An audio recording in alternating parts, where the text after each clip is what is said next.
২০০৪ সালের ১লা এপ্রিলের রাত চট্টগ্রামের কর্ণফুলী নদীর তীরে ধরা পড়ল ১০ ট্রাক অস্ত্রের এক বড় চালান। অনেকের মতে যেটি সেভেন সিস্টার রাজ্য উড়িয়ে দিতে পারত। আর এর নেপথ্যে ছিলেন তখনকার স্বরাষ্ট্র প্রতিমন্ত্রী সাত ভাই চম্পা খ্যাত লুৎফুজ্জামান বাবর। ঘটনার আকস্মিকতায় তটস্থ হয়ে ওঠে ভারত, থমথমে পরিস্থিতির সৃষ্টি হয় বাংলাদেশেও। চট্টগ্রামের CUFL ঘাটে আটক হওয়া ১০ ট্রাক অস্ত্রের চালান কার উদ্দেশ্যে ছিল? গুঞ্জন ছড়ায় ভারতের বিচ্ছিন্নতাবাদী গ্রুপ উলফার হাতেই পৌঁছানোর কথা ছিল আটক হওয়া অস্ত্রগুলো। পরে সরকার পরিবর্তনের পর সাবেক স্বরাষ্ট্র প্রতিমন্ত্রী লুৎফুজ্জামান বাবর সহ ১৪ জনকে ফাঁসির দণ্ডে দণ্ডিত করা হয়। ১/১১ পট পরিবর্তনের পর জেলে অন্তরীণ হন বাবর।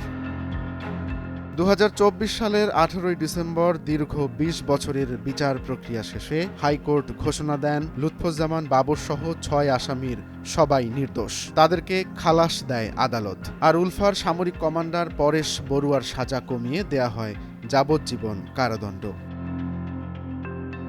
বাবরের আইনজীবীর দাবি ছিল রাজনৈতিক ষড়যন্ত্রের শিকার হয়েছেন তার মক্কেল, আর রাষ্ট্রের প্রসিকিউশন ব্যর্থ হয়েছে তার বিরুদ্ধে মামলার প্রমাণ হাজির করতে।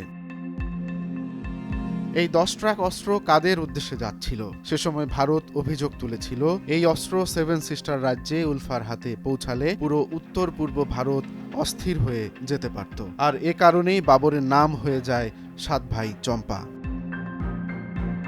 সেই বাবর, সেই ভয়ঙ্কর রাত, ১০ ট্রাক অস্ত্রের অভিযোগ ছাপিয়ে আজ হাইকোর্টের রায়ে মুক্ত। কিন্তু প্রশ্ন থেকেই যায়, এই অস্ত্রগুলো আনলো কারা, কাদের জন্য? আর কেন সেই রাতে কর্ণফুলী নদীর তীরে জন্ম হলো এত বড় ষড়যন্ত্রের? সেই সত্যের সন্ধান কি কখনো মিলবে, নাকি হারিয়ে যাবে নিকষ অন্ধকারে?